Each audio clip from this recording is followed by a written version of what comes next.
third grade. Tonight we are going to read chapters 7 and 8 of The Fourth Grade Rats by Jerry Spinelli. In chapter 5 and 6, you can probably hear Roxy because she's made her way out here. In chapter 5 and 6, Suds is having a hard time. He's having a hard time at school because Joey wants him to be a rat, and he told him the only way to become a man is to be a rat. And then he goes home, and his brother and sister give him a hard time. And then in chapter 6, Joey becomes a man. Does anybody remember what happens in chapter 6? How does Joey become a man? Do you remember this? What does he get but a bee sting? And that is what Suds thinks makes Joey a man. So, chapter 7 is called Trashing Joey's Room. Uh-oh. When I got to Joey's house that night, his room looked the same as always, but not for long. Been working on myself so far, he said. Now it's my room's turn. First, we put up a poster. Rambo, Hulk Hogan, and one showing this big, nasty robot-type dude. Except you could see whiskers and a long tail sticking out. It was called Robo-Rat. Hey, he checked out the walls. Good, now the rest. He started with his bookshelf. He pulled out 4 or 5 volumes from his encyclopedia and threw them on the floor. Then he tossed out a couple of comic books and a National Geographic. He opened every drawer in his dresser. He flipped out stuff from each one. Socks, underwear, shirts. They landed all over. He kicked his wastebasket over. He dragged his dirty clothes hamper from the closet and dumped it on his floor. He charged into his desk. Pencils, papers, and rubber bands went flying. About the only thing he didn't do was spit. By now, you could hardly see the floor. He stood in the middle, turning, nodding, and smiling. Yeah, now it's my room. I just sat on the bed, stunned. Until then, Joey Peterson's room had been the neatest room I had ever seen. And he wasn't done. We ordered a pizza, and when he got down to the crust of each slice, he tossed it over his shoulder. One landed in his underwear drawer. The pizza box he flipped like a frisbee against the wall. After that, we had fudgesicles and peanut chews. The wrappers, at least his wrappers, went onto the floor. He took a wad of bubblegum from his mouth and winged it against his dresser mirror. It stuck. I guess he couldn't think of anything else to do to his room because he turned back to himself. He pulled something out of his pocket. It looked like a little notepad. What is it? I asked him. He grinned. Tattoos. Oh no. Into the bathroom he went. He tore off 4 and wetted them. Pretty soon he was tattooed on the chest, skull and crossbones, both arms, a cobra and a mongoose, and rear end. If you can read this, you're too close. You know they're not going to last, I told him. They'll last till I get a bath, he said, and I ain't getting a bath except once a month from now on. I pinched my nose. Oh, great, man. Do you have to smell like a rat, too?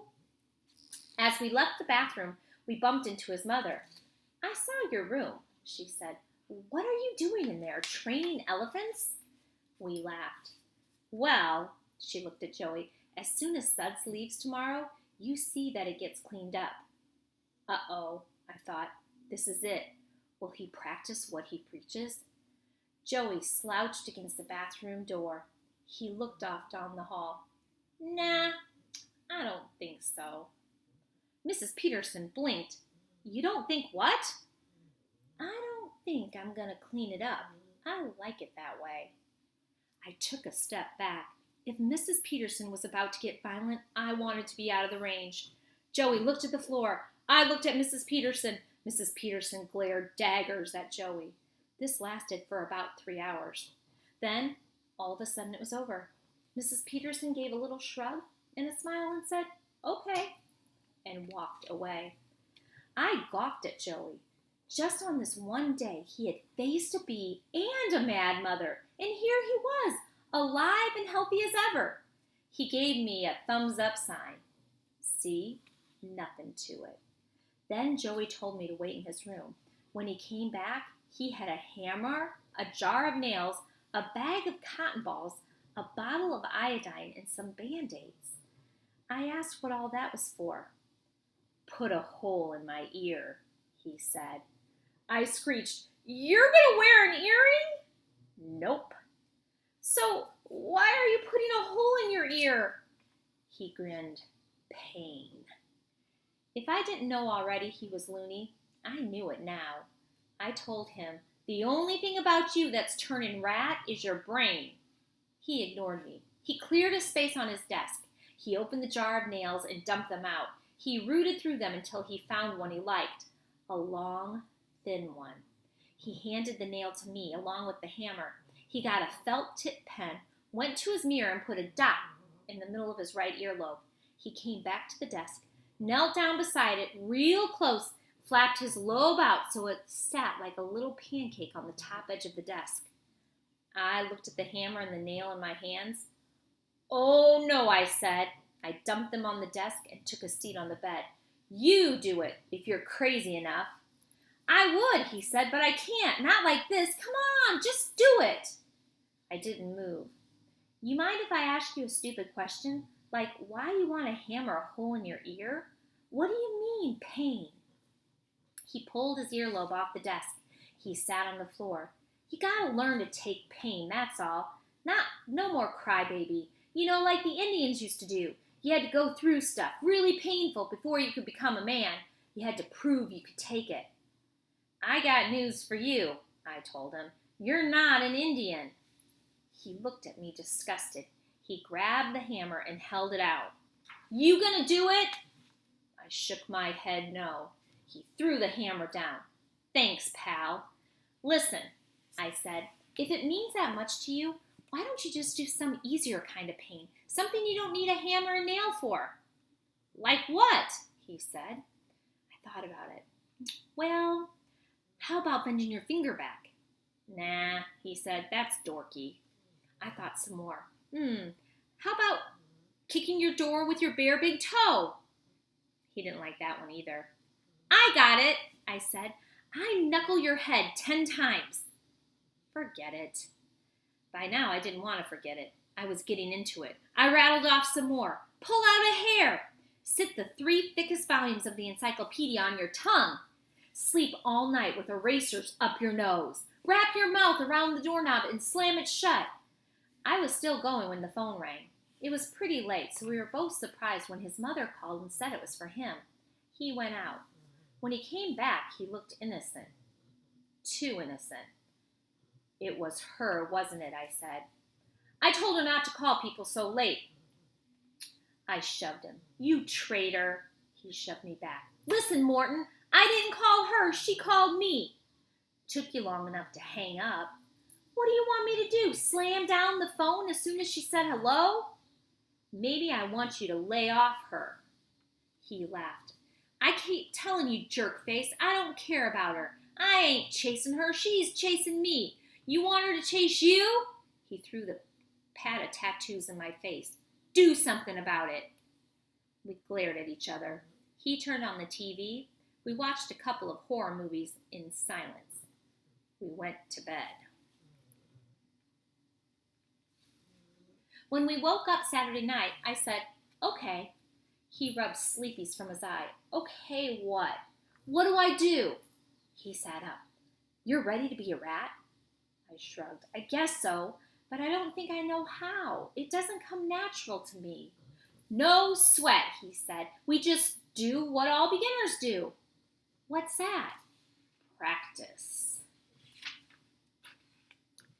Chapter 8. Training camp. Uh-oh.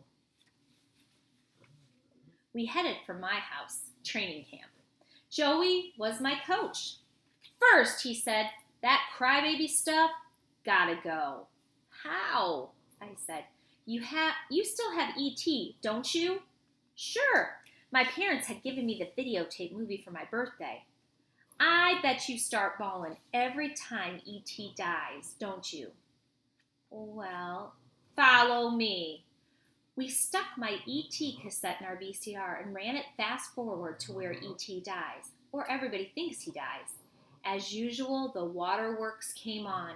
My eyes and my cheeks were like Niagara Falls. Joey punched rewind, stop, play. E.T. died again. I cried again. So it went, time after time, until on the 22nd try, Joey ran his fingertip across my cheek and nodded, dry. He turned on the light and got in my face like a doctor. Your eyes are a little watery, but nothing's fallen out of them. He held out his hand.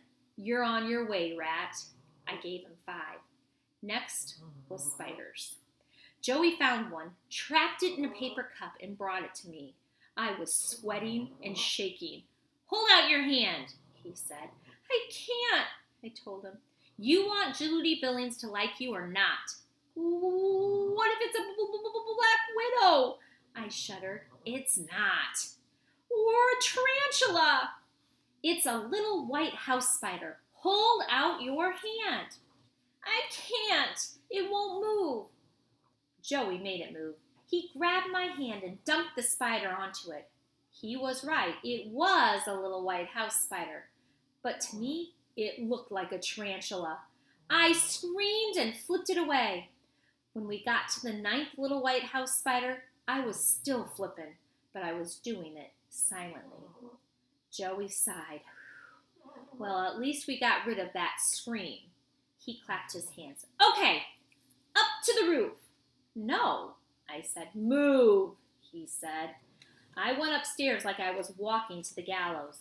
Even more than spiders, I'm afraid of high places. Joey steered me to my bedroom window. He made me open it. Out, he said. No, I said. Outside my window is the roof of our front porch. No way, I said. I sat on my bed. I finally agreed to do it under 2 conditions. 1, I take off my shoes and socks to get a better grip on the roof. And 2, we tie me to a rope. We tied one end of the rope to the bed. The other end, good and tight, went around my chest under my arms. I climbed out and I sat on my windowsill. Out to the edge, he said. I lowered myself from the sill and I sat on the roof. I dug my fingers and toes and my rear end into the pebble shingles. I inched forward. My heart felt like an exploding football in my chest. I was halfway to the edge when the sidewalk below started to get wavy. Then the bushes got fuzzy. Then everything was turning around like the inside of a clothes dryer. Next thing I knew, I was hanging off the edge of the porch roof, swinging in the air above the front steps. Just then, Zippernose came out. The look on her face said, I'm imagining I see my brother hanging from the roof. I'm having a hallucination. Call somebody, I told her. Get me down from here. She half turned, ready to obey me for the first time in her life. Then she spotted my feet, my bare feet. This time, the look on her face say, I may never get this chance again as long as I live. She rushed to me. She grabbed my leg in a bear hug and started tickling the bottoms of my feet. We, the Mortons, are a ticklish family, extremely. By the time my mother finally came out and chased Zippernose off and got me down, I was about dead from laughing. For my next test, Joey led me to the little kids' playground at the park. What are we doing here? I asked him. You'll see, he said. We waited, watching the little kids. After a while, Joey said, You hungry? A little, I said. For a Twinkie? Yeah, spongy cake, creamy inside. I love them. Go for it, said Joey. He pointed to a little kid. He was eating a Twinkie with one hand. The other hand held another Twinkie. He don't need 2, Joey whispered. I can't, I said. Take care of number 1. I can't. Judy, Billings. Judy Billings. The kid was passing us. I reached out and I snatched the uneaten Twinkie. The kid howled bloody murder. I shoved the Twinkie back in his hand and took off. Last test, last chance. We hung around my room waiting for my mother to ask me to do something. When she does, Joey said, you know what to say. Sure enough, pretty soon my mom showed up. She said, Suds, will you excuse yourself from Joey long enough to empty your wastebasket, please? Silence. Joey waiting. My mother waiting. Judy Billings waiting. The world waiting. I couldn't stand it. Maybe if she hadn't smiled, maybe if she hadn't said, please. I said, okay, Mom. As soon as my mother left the room, Joey gave a disgusted grunt. He pointed to my one-eyed teddy bear. I guess you're not going to throw that baby thing away either, are you? I looked at the bear, at him in shock. Nah, I didn't think so, he sneered. Better forget it, Morton. You'll never hack it as a rat. He got up and left. I emptied my basket. I figured he was right. I figured I was dumping my chances with Judy Billings out with my trash. But I didn't figure on what happened Monday at school.